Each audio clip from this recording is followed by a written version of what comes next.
Being aware of how strong the enemy is. Don't we have to rethink also our political background strategies? It seems there has been some kind of learning curve over the last few years, in the sense that people are realizing that you need to fight on several fronts at the same time. Like the phenomenon of Syriza, but also Podemos, and other things. But it shows that people are realizing that you can't afford, when the situation is so dire, is so severe, and the other side is so powerful, you can't afford to hold on to political dogmas. You have to, in questions of strategy, you have to ask yourself what works. And you have to identify the different fronts in which you will be fighting, and which you can't just wish away. And you need to identify the different points of leverage in society from which you can build your own power or sustain an attack coming from the other side, etc. Which is also, talking about developing a transnational project doesn't mean we should all march to Brussels, because quite often the leverages will be on the national level, and you need to be working at that level too. In general, I would say we need to be working with a very broad toolkit of strategies and tactics, and we should strive towards creating a movement or something actually bigger, broader than what we normally understand by movement, inside of which there will be tensions, there will be different strategic wages, but tensions which you must be ready to deal with productively. Ideally, a movement, if you understand it as an ecology, actually must be complementary. There must be different people doing different things and fighting in different fronts, and understanding each other as being in one same fight, even though what they're doing may be quite different. I agree with that.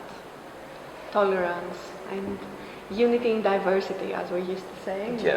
Social back in the day, but I think it's still the case, right? It's unity in diversity. So in a way, it's how do you think about social change as well? I find that sometimes I do find that in a way it's a little bit more naive to think that because we're going to have a left government that something is going to change immediately. I don't think that's the case. Just because the structures of representative democracy are really problematic, the structures of the EU could be problematic. So it's not only about seizing the government that can actually, right now at least, help.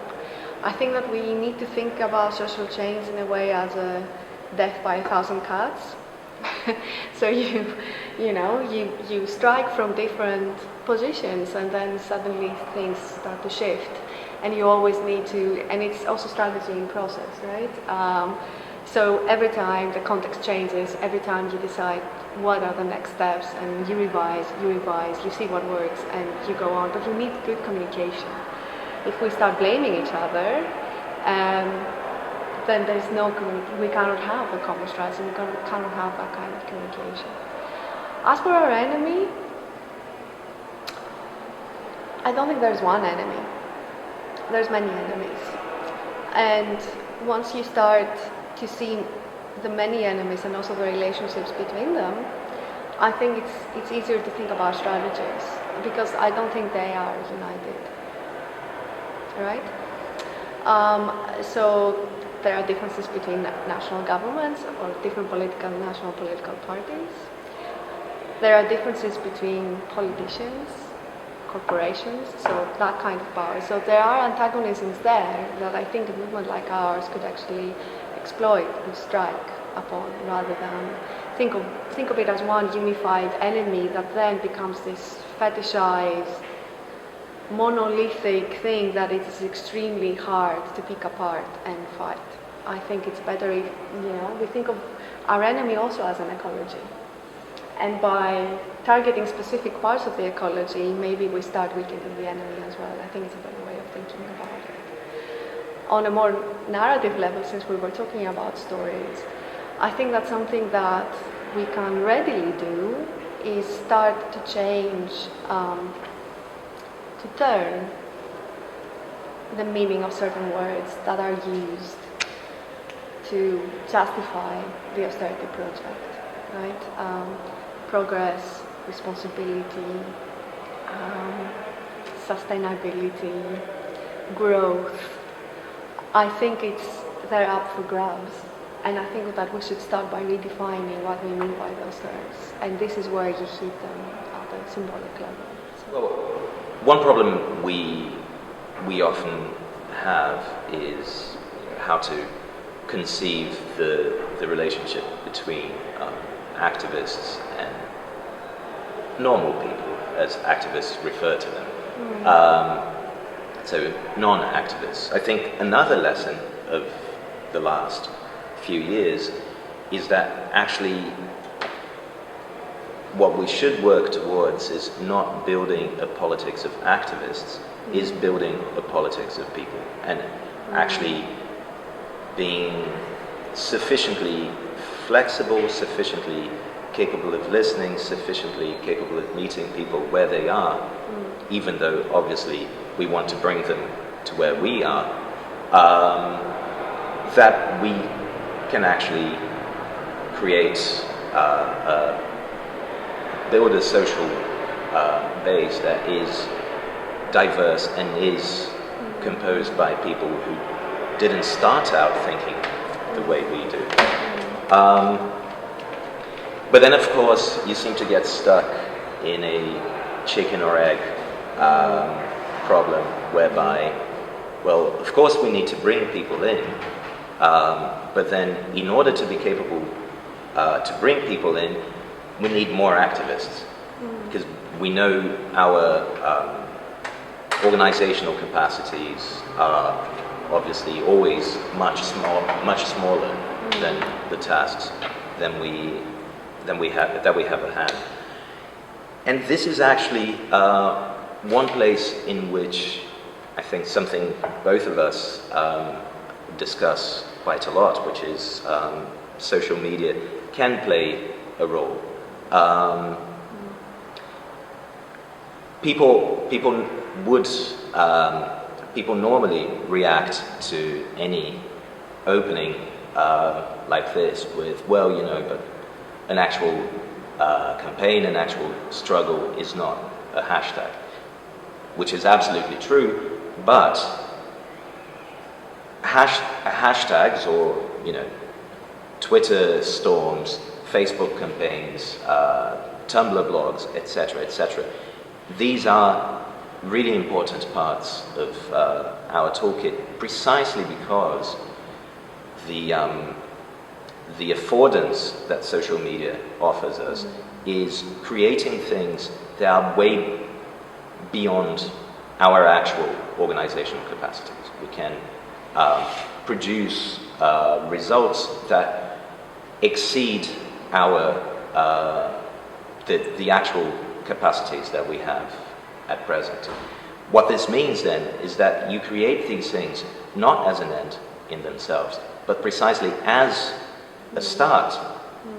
You create these mobilizations, you create these events, you create these breaks in the collective imaginary and also the individual imaginary of people who've never been to the streets, and suddenly they feel interpellated because they are angry, because they are feeling what's going on, because they can see that what's happening around them is not going in the right direction. And if we manage to create those things, which we actually can, if we know how to do it, with the very limited capacities that we as activists have, that's where we can find new people to organize with. That's where we can expand our organizational capacities. That's where we can start becoming more up to the tasks that we see clearly laid out ahead of us for the next years. It's perfectly understandable why people create this dichotomy between social media and communication and the real world. But social media is in the real world.